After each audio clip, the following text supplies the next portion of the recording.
के बहुत से रास्ते हैं, लेकिन सबसे सहल तरीन रास्ता, सबसे आसान रास्ता और सबसे करीब तरीन रास्ता यह है कि अल्लाह के वलियों की प्यारों की खिदमत करो। खिदमत करके अल्लाह का कुर्ब हासिल हो जाए।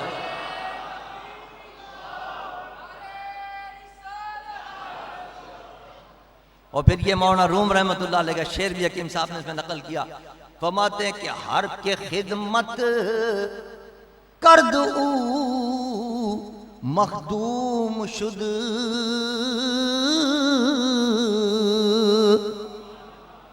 जिसने खिदमत की किसी की वो मखदूम बन गया, वो अल्लाह का महबूब बन गया। हर के खिदमत कर दू मखदूम शुद, और हर के खुदरा दीदू महरूम शुद, और जो अपने आप को देखने में ही लगा रहा कि नहीं मैं तो इतना बड़ा हूं, मैं किसी की खिदमत क्यों करूं, मैं अपनी मुर्शिद की खिदमत क्यों करूं, मैं तो इतना बड़ा हूं, तो फरमाते वो महरूम हो जाता है। और जिसने अपनी अना को मिटा दिया, अपनी हस्ती को मिटा दिया और अपनी मुर्शिद की खिदमत कर ली, फकीरों की खिदमत कर ली, उसको सब कुछ मिल जाता है। और देखिए सैकड़ों मिसालें मौजूद है।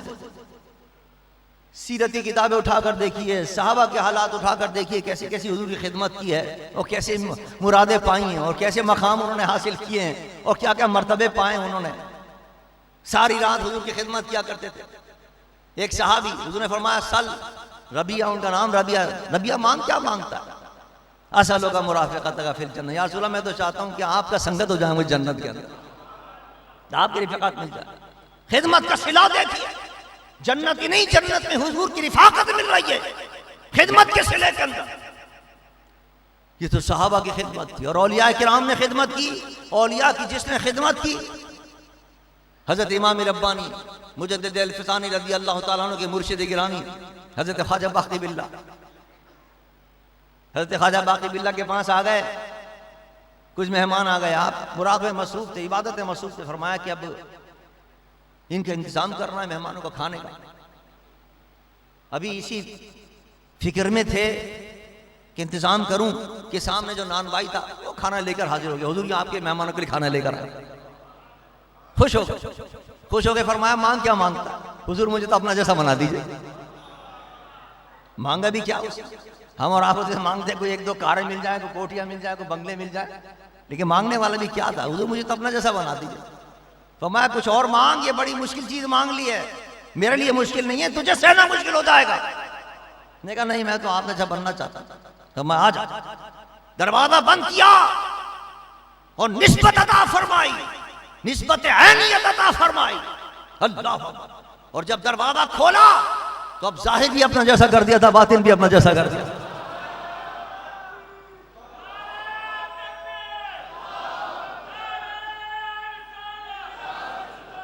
हर के खिदमत कर दो मखदूम से, मखदूम बना दिया, बाकी बिल्ला बना दिया। हम लोग परेशान थे हमारा बाकी बिल्ला कौन सा है और नकली बाकी बिल्ला कौन सा, सूरत भी है।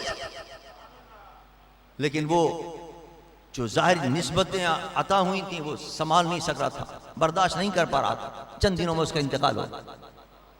और जब मैं हाजिर हुआ वहां दिल्ली के अंदर हजरत ख्वाजा बाकी बिल्ला के मज़ार पर, तो हुजूर के कदमों के अंदर उसका मज़ार मौजूद है। भाई क्या खुश नसीबी। हर की खिदमत कर दो मखदूम शुद, जिन्होंने ये वतीरा बनाया खिदमत का वो मखदूम बन गए। हकीम साहब किबला को ये निस्बत और ये मकाम ऐसे नहीं मिल गया, कुतबियत का मकाम, आला से आला रूहानियत का मकाम मिला। दुनिया में अजमत के डंके बज रहे हैं। अल्लाह, ये मकाम अपने मुर्शिद की खिदमत के सिले में अल्लाह ने आता फरमाया। और कैसे खिदमत करते थे, किस तरह राजी किया है उनको, अल्लाह अकबर। वहां जब गवालियार में हज़रत शाहरुखुद्दीन रहमतुल्लाह अलैह तशरीफ लाया करते थे, सब काम छोड़ दिया करते, दिन और रात हज़रत की खिदमत में लग जाया करते। हकीम थे अपने वक्त, हकीम हाजिर थे अपने वक्त, मतलब चलता था, हजारों लोग आते थे। फरमाते नहीं हम मुर्शिद आ गए कुछ। और अभी जिक्र कर रहे थे हमारे साहब मकबूल साहब, वाकई मुझे वाकई वो ज़माना याद आ रहा था जब मैं हसन के साथ यहाँ मस्जिद मुक़द्दस में आया करता था। अब आप बताइए हकीम साहब की इतनी मसरूफियत होती थी, किस कदर हमारी सुबह ही सुबह रोजाना हसन रहमतुल्लाह अलैह खिदमत में पहले हाजिर देते थे। खोलते थे जाकर, फिर मतब से फारिग होकर फिर दोपहर को हाजिर हुआ करते थे, और फिर उसके बाद शाम को फिर हाजिर होते थे असर के वक्त, और उसके बाद रात को फिर हाजिर हुआ करते। 4 मरतबा रोजाना हाजिर हुआ करते। कौन ऐसी खिदमत करता है अपने मुर्शिद की खिदमत के अंदर? महीनों के अंदर भी कोई नहीं आता, कभी कभी आ गए, याद आ गए तो कभी साल में आ गए। और हकीम साहब किबला जब असाब तशरीफ लाते थे कराची के अंदर तो एक दिन में 4 मरतबा रोजाना हाजिर देते थे, और उनके मतलब का आलम तो आपको पता है किस कदर रश होता था।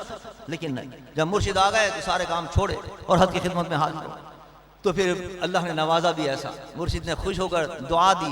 हजरत शाहरुद्दीन रहमतुल्लाह ने फरमाया अल्लाह तुम्हें दोनों जहां में खुश रखे, दोनों जहां की नेमत अल्लाह ने अता फरमाई, दीन भी अता फरमाया, दुनिया भी अता फरमाई, शोहरत भी अता फरमाई, रूहानियत भी अता फरमाई, मकाम कुतबियत भी अता फरमाया। ये सब सदका था, मुर्शिद की निगाह करम का था, खिदमत का सिला था।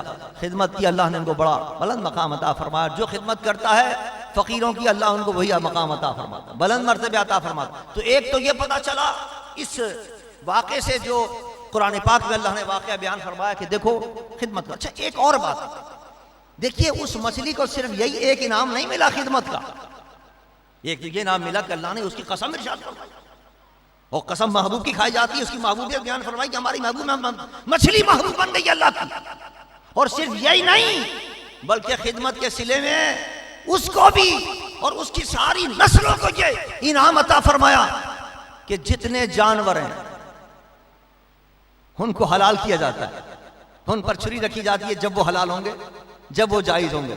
और अगर बगैर छुरी फेरे आपने उसको खा लिया तो हराम कहलाएगा। वो कोई जानवर ज़िबा के बगैर हलाल नहीं हो सकता, लेकिन मछली को अल्लाह ने उस खिदमत के सिले में ज्यादा एजाज अता फरमाया कि बगैर छुरी के फरमाया कि हलाल है तुम्हारे लिए, छुरी की नहीं, उसको हलाल कर दिया उसको। यानी पता ये चला, उसे ये भी पता चला कि जो खिदमत करता है वो तो पाता ही है।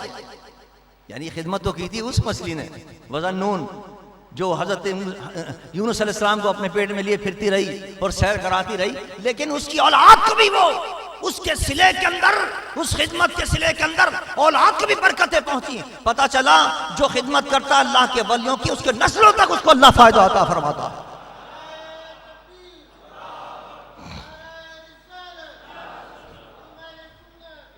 और इस पर तो कुरान पाक का वो वाक़या शाहिद है।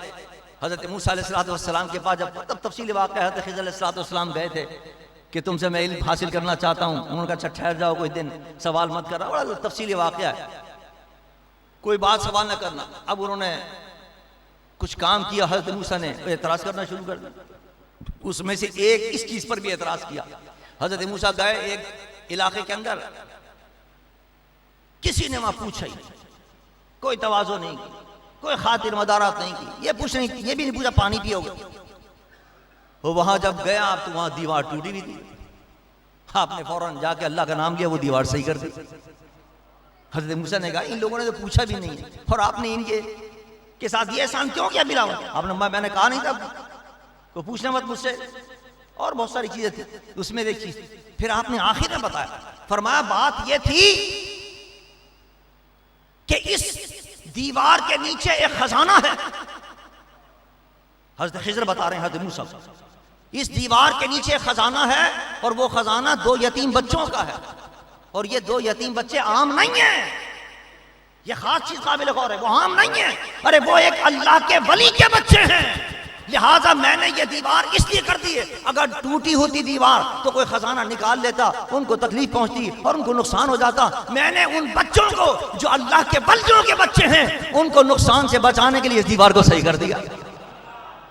तो पता चला जो अल्लाह के वलियों की औलाद होती है, अल्लाह ताला उस विलायत के सत्रे के अंदर औलाद को भी फैज़ अता फरमा देता है। अब माशाल्लाह फैज़ जारी है ना। हकीम साहब क़िबला रहमतुल्लाह अलैह का, हकीम ज़ुहैर साहब माशाल्लाह किताबें भी छपवा रहे हैं धड़ाधड़, स्कूल भी कायम है, मदारिस भी कायम हैं, इदारे भी कायम हैं, शादी इदारे भी कायम हैं, किताबें भी लिखी जा रही है अल्हम्दुलिल्लाह।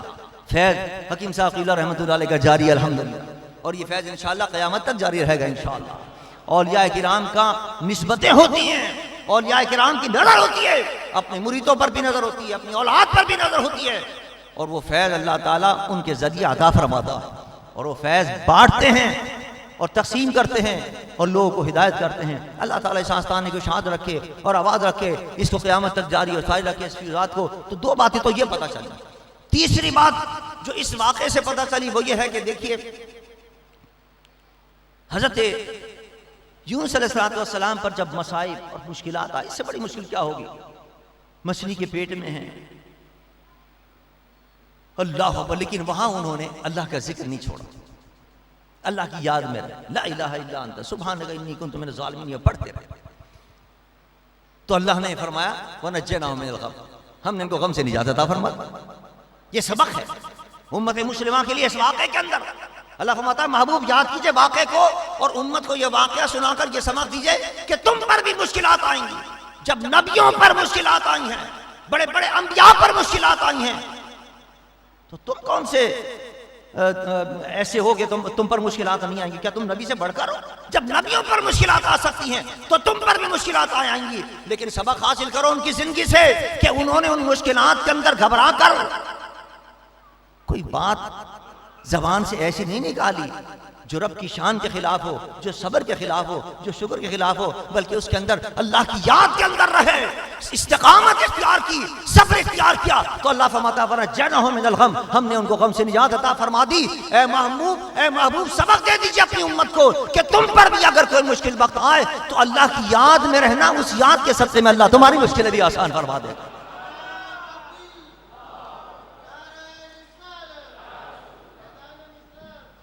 हम मुश्किलात के अंदर भूल जाते हैं अल्लाह को और उल फूल बकना शुरू कर देते हैं। बाज़ लोगों को मैंने ऐसा भी देखा, इस किस्म के अल्फाज कहते हैं हम ही रह गए थे माज़अल्लाह इस मुसीबत के लिए, हमें अल्लाह ने दिया माज़अल्लाह। इस किस्म के अल्फाज से तो इंसान काफिर हो जाता है, इस्लाम से निकल जाता है। अरे ये तो मुसीबत अल्लाह ने इसलिए दी थी।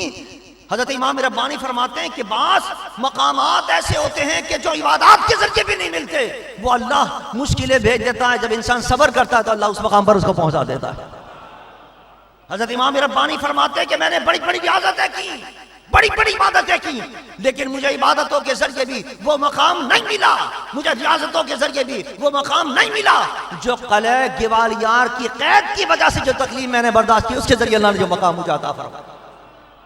तो पता चला कि जो मुश्किलात आती हैं वो इंसान के दर्जे बुलंद करने के लिए आती हैं, वो इंसान के गुनाहों को माफ कराने के लिए आती हैं। उस पर इंसान को घबराना नहीं चाहिए, परेशान नहीं होना चाहिए। हाँ, जो तरीक़ा अल्लाह ने बताए उस तरीके पे अमल करे, नमाज पढ़ता रहे, इस्तिग़फ़ार पढ़ता रहे। इस्तिग़फ़ार पढ़ने से मुश्किलें आसान होती हैं, दुरूद शरीफ पढ़ने से मुश्किलें आसान होती हैं। और फिर ये वजीफा अल्लाह फरमाता है वकज़ालिका नुनजिल मुमिनीन, ये वजीफा वो है कि हज़रत यूनुस ने पढ़ा था और हमने उनकी मुश्किल आसान की थी। तो जो शख्स ला इलाहा इल्ला अंत सुब्हानका इन्नी कुन्तु मिनज़ ज़ालिमीन मुश्किल वक्त में पढ़ेगा, अल्लाह ताला उसकी मुश्किल भी आसान फरमा देगा। ये तरीका बता दिया अल्लाह के रसूल ने बता दिया। लिहाजा कभी कोई मुश्किलात आए, किसी का कोई रोजी बंद हो जाती है, रिस्क की तंगी हो जाती है, दुकान नहीं चल रही, कारोबार नहीं चल रहा, नौकरी नहीं मिल रही है, शादियां नहीं हो रही हैं, शादियां हो रही तो औलाद नहीं हो रही है, बच्चों के कामयाबियां नहीं मिल रही हैं, इम्तिहान में फेल हो रहे हैं, मुख्तलिफ किस्म की मुख्तलिफ परेशानियां आती हैं इंसान को। तमाम परेशानियों के लिए हर है कि इंसान ये वजीफा भी पढ़ता रहे, इस्तिग़फ़ार भी पढ़ता रहे और दुरूद शरीफ पढ़ता रहे। दुरूद शरीफ और इस्तिग़फ़ार के लिए भी अहादीस और कुरान पाक के अंदर वाइद और वादे आ चुके हैं, अल्लाह की तरफ से वादा आ चुका है अल्लाह की तरफ से कि जो पढ़ेगा इज़न तुक़फ़ा हम्मुका व तुग़फ़र लका ज़म्बुका, अल्लाह ताला तेरे सारे गुनाहों को माफ़ भी फरमा देगा, तेरी सारी मुश्किलें भी आसान फरमा देगा।